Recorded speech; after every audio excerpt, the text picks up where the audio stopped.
السلام علیکم ورحمۃ اللہ وبرکاتہ۔ سب سے پہلے سب دوستوں سے گزارش ہے میرے یوٹیوب چینل سبسکرائب کریں، ویڈیو کو لائک کریں اور دوستوں کے ساتھ بھی ضرور شیئر کریں۔ ہندوستان میں ایک نواب کی خوبرو لڑکی فسادات کے دوران ایک مسجد میں پناہ لینے کے لیے داخل ہوئی تو دیکھا ایک نوجوان طالب علم درس و تدریس میں مشغول ہیں۔ بغیر کوئی آہٹ کیے لڑکی چند ساتھ خاموش کھڑی رہی اور پھر طالب علم کے قریب چلی گئی۔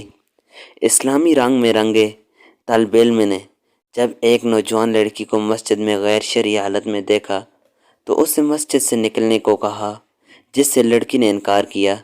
طالب علم نے غصہ، منت و سماجت ہر حربہ آزمایا، مگر لڑکی نے اللہ کا واسطہ دے کر کہا کہ بہر اس کی عزت کو خطرہ ہے اور اسے رات یہیں گزارنے دیا جائے۔ اس پر طالب علم نے کہا کہ ایک شرط پر تم مسجد میں ٹھہر سکتی ہو کہ ایک کونے میں پوری رات خاموش بیٹھی رہو گی اور کسی صورت میرے ساتھ بات نہیں کرو گی۔ ادھر نوجوان طالب علم ہر تھوڑی دیر بعد اپنی ایک انگلی آگ پر رکھتا اور پھر وہ سسکیاں لے کر ہٹاتا۔ لڑکی رات بھر یہ تماشا دیکھتی رہی مگر کچھ کہنے سے قاصر تھی۔ خدا خدا کر کے صبح ہوئی۔ لڑکا اذان دینے اٹھا اور لڑکی سے کہا کہ اب مسجد سے نکلے کیونکہ نمازی آنے والے ہوں گے تاکہ کوئی بدگمانی نہ کرے۔ لڑکی نے کہا ٹھیک، مگر مجھے ایک بات بتا دیں کہ رات بھر آپ وقفے وقفے سے اپنی انگلی آگ پر کیوں رکھتے تھے؟ طالب علم نے جواب دیا کہ رات میں نے نفس اور شیطان اور اللہ کے احکامات کے مابین شش و پنج میں گزاری۔